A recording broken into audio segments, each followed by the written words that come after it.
Вот такое блюдо понравится всем, даже тем, кто не любит брюссельскую капусту. Посмотрите, какая прелесть.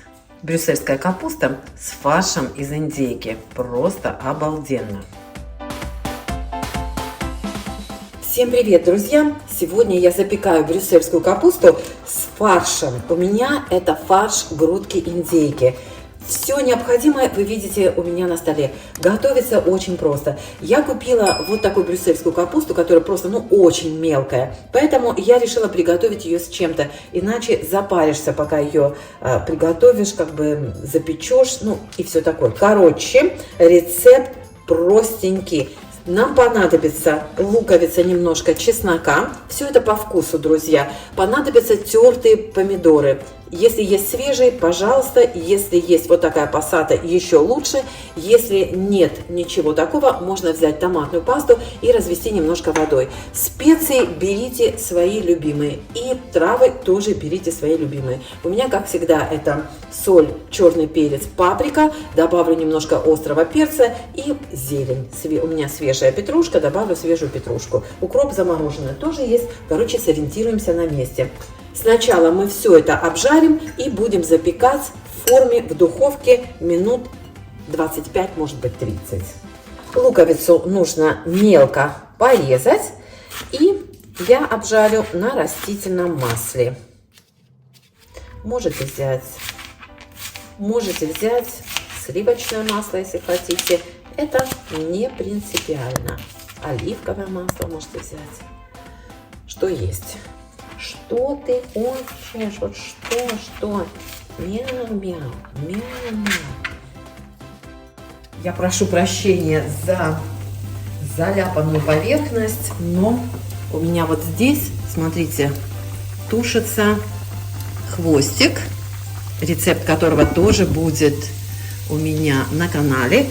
И пока я все это жарила, тут у меня все брызгало во все стороны, все летело, поэтому прошу прощения, слегка так вытерла плиту, но ее, конечно, нужно лучше отмывать. Итак, чеснок обжариваем до золотистого цвета. Туда же выдавливаем зубчик чеснока. Как я сказала, чеснок по вкусу. Можете добавить чуть больше. И что вам сказать, друзья, лук у меня подгорел.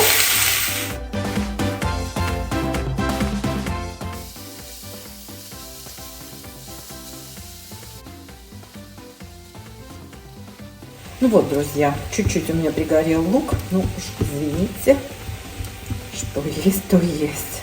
Вот так, хорошенечко разбивайте, чтобы не было больших кусочков. Это гораздо проще, если вы возьмете говяжий, например, фарш. Он намного, жирнее, скажем так. Поэтому вот таких больших комочков в нем, если и бывают, то их проще разбить. Индюшка, конечно, более сухая, она сразу схватывается и вот такими, видите, остается комочками. Ничего страшного. Посолить. Все это по вкусу. Так, это у меня какой острый перец. Я сначала сыплю, потом смотрю, что сыплю. Это паприка. Паприку я никогда не жалею. У нас настолько влажный климат, что это просто невозможно сохранить специи свежими, если, допустим, не часто пользуешься какими-то специями, то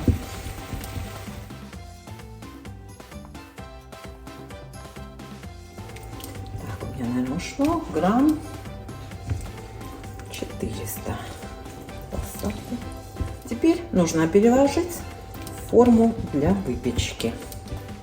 Эти самые большие комочки. Но они еще, знаете, они еще разобьются, когда индейка станет помягче, поварится. Конечно, таких больших комочков не будет уже. Все. Дальше, друзья, все просто.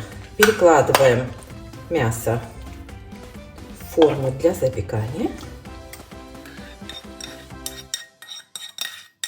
Кстати, я уже духовку включила на 200 градусов. Вот. И теперь сюда выкладываю брокколи.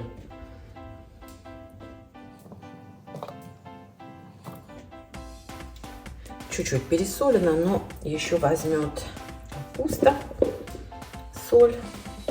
У нас такой ветер, ни за что не скажешь, что вот-вот будет Рождество.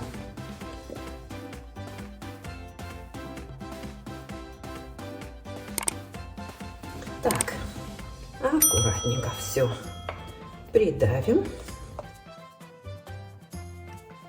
Теперь накрываем фольгой и ставим в духовку на 20 минут. Потом фольгу снимем, проверим, готова ли брюссельская капуста, и будем ориентироваться на местности.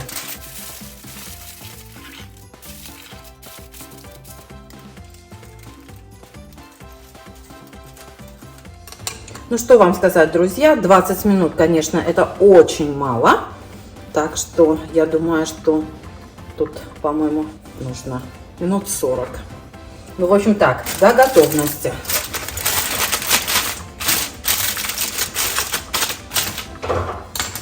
Идем обратно в духовку. Вот теперь, конечно, все намного лучше. Края чуть-чуть подгорели, но это не страшно. Капуста вся уже мягкая. Сверху можно присыпать зеленью и можно подавать. Супер, аромат обалденный, друзья. Ну вот, друзья, получилось отлично.